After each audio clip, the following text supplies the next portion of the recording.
નમસ્કાર દર્શક મિત્રો, ચેનલ પર ન્યૂઝમાં આપ સૌનું હાર્દિક સ્વાગત છે। વડોદરા મહાનગરપાલિકાના ઇલેક્શન વોર્ડ નંબર 9માં સમાવિષ્ટ ઉમેદ પાર્ક, તક્ષક બંગલો, સરોજ પાર્ક 1-2, ઈશાન્યા, ફ્લોરેન્ઝા, ઈશાન્યા, શાંતિગ્રામ જેવી 20 થી 25 સોસાયટીઓ આવેલી છે। વડોદરા મહાનગરપાલિકા દ્વારા છેલ્લા 3 મહિનાથી પાણીની લાઈન નાખવાની કામગીરી કુકડુકાયની ગતિએ કરવામાં આવી રહી છે અને છેલ્લા 3 મહિનાથી દરરોજ નબળી કામગીરીને કારણે પાણીની લાઈન લીકેજ થવી, ડ્રેનેજની લાઈન તૂટવી જેવી અનેક સમસ્યાઓનો સામનો કરી રહ્યા છે।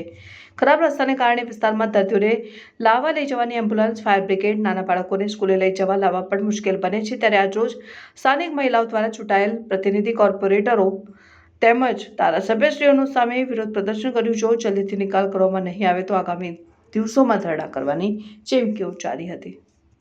અહીંયા છેલ્લા 3 મહિનાથી આ ગટર લાઈનો ખોદવામાં આવી રહી છે ભૂંગળા નાખવા માટે। છેલ્લા 3 મહિનાથી આખો રસ્તો પગદંડી જેટલો બી રાખ્યો ને અહીંયા લોકોએ પૂરેપૂરો ખોદી નાખ્યો ને નાના બાળકોનો, ના વૃદ્ધોનો કોઈનો વિચાર કર્યો। વચ્ચે વચ્ચે પાણીની લાઈનો તૂટે છે, પાણી આવતું નથી અઠવાડિયામાં 3 થી 4 વાર। એવું 3 મહિનાથી સતત છે। પાણીની ટેન્કર બી અંદર ના આવી શકે તો સમજો કે પાણી વગર માણસનું જીવન અટકી જાય। સવારમાં જવાવાળા હોય, બાળકો હોય, નોકરિયાત હોય, એ લોકો કેવી રીતના નોકરી જઈ શકે?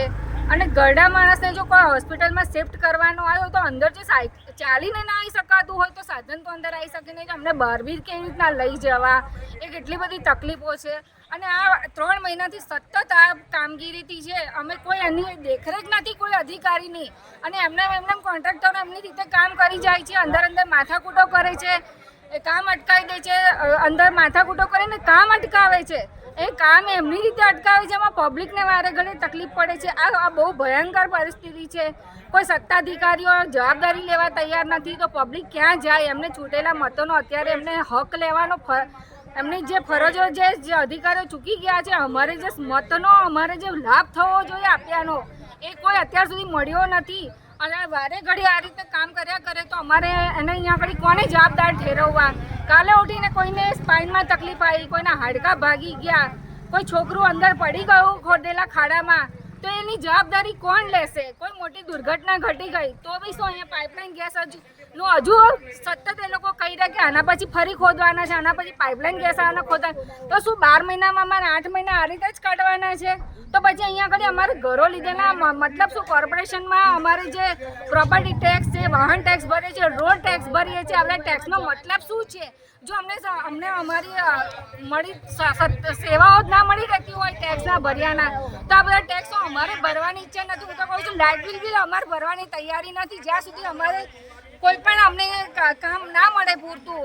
તો અમારે નહીં મ્યુનિસિપલ કોર્પોરેશન ટેક્સ ભરો, નહીં રસ્તા ટેક્સ ભરો, નહીં પાણી ટેક્સ ભરો, નહીં મકાન ટેક્સ ભરો, મિલકત વેરાના ટેક્સ ભરો, નહીં લાઇટ બિલ ભરવાની અમારી હવે જ્યાં સુધી અમારું કામ સંપૂર્ણ પૂરું ના થાય, કોઈ અમને અમારી બધી જે લગતી સેવાઓ પૂરી ના પાડે તો કોઈ પણ જાતનું ટેક્સ ભરવાની તૈયારી નહીં। અને 2 દિવસમાં અમે અહીંયા ધરણા પર બેસીશું, કોઈને અહીંયા બેસવા દેવામાં આવશે નહીં। અમે સરોજ પાર્કમાંથી બોલીએ છીએ। અમે વોર્ડ નંબર 9ને લગતું કહી રહ્યા છે। અમે જે જીવાભાઈ સોસાયટીથી ઉંડેરા ગામને જે જોડતો રસ્તો છે તેના પર અત્યારે કેટલાય વખતથી, આમ તો 6 મહિનાથી કામ ચાલે છે, પણ છેલ્લા 3 મહિનાથી પબ્લિક બહુ હેરાન થઈ છે। અને એમાં બધા કોન્ટ્રાક્ટરો જુદા જુદા હોવાથી એકબીજાના માથા પર કોઈ એકબીજાને લેતું નથી અને એકબીજાની ઉપર ઢોળી દે છે। હવે આવામાં નાના બાળકોને સવારે સ્કૂલ જવા માટે, વૃદ્ધને દવાખાને, હોસ્પિટલ માટે, કોઈના લગ્ન પ્રસંગ માટે કોઈ બી સમસ્યાનો આમાં ઉકેલ આવતો નથી અને આ લોકો અવારનવાર આવી રીતે ખાડાઓ ખોદીને અને બસ હેરાનગતિ કરે છે। તો એવું હોય તો આ વિસ્તારમાં જે દબાણ કરેલા ભાગ હોય એ દબાણ ભાગને દૂર કરી ત્યાર પછી આ કામકાજ શરૂ કર્યું હોત તો તેમને વધારે સફળ બનાવત, કારણ કે દબાણ જ એટલું બધું છે આ વિસ્તારમાં અને પાછું આ ઉપરથી આ કામ ચાલુ કર્યું છે।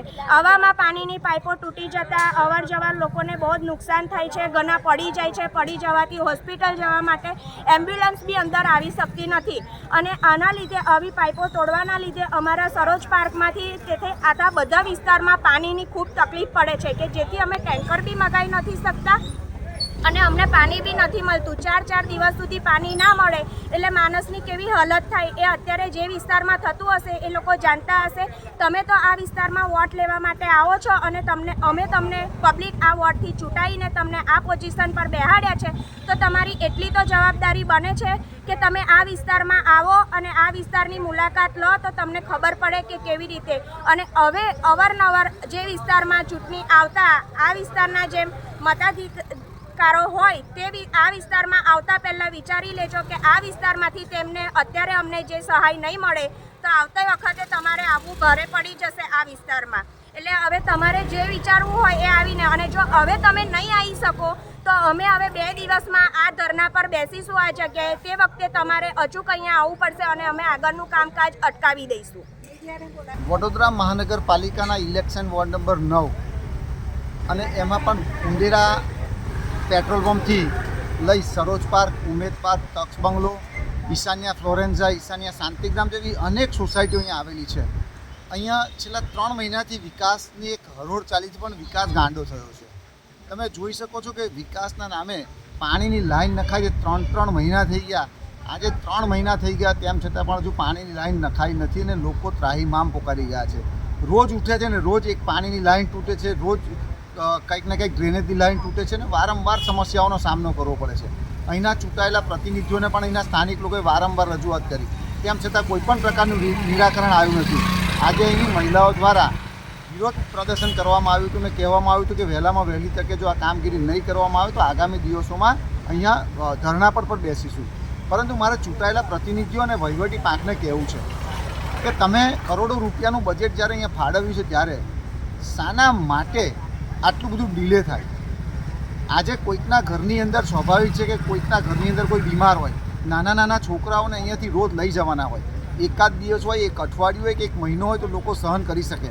પરંતુ એક બહેનના ઘરે તો લગ્ન છે ને લગ્ન પ્રસંગની અંદર પણ આજે તમે જુઓ કે આ પરિસ્થિતિ છે. જાન કેવી રીતે આવશે, મહેમાનો કેવી રીતે આવશે, એ લોકો ચિંતાતુર છે કે ક્યારે આનું નિરાકરણ થશે. ત્યારે અમારા અહીંના ચૂંટાયેલા પ્રતિનિધિને વહીવટી પાંખને કહેવું છે કે વહેલામાં વહેલી તકે જો આનું નિરાકરણ કરવામાં નહીં આવે તો આગામી દિવસોની અંદર અહીંયા ઉગ્ર આંદોલન કરવામાં આવશે.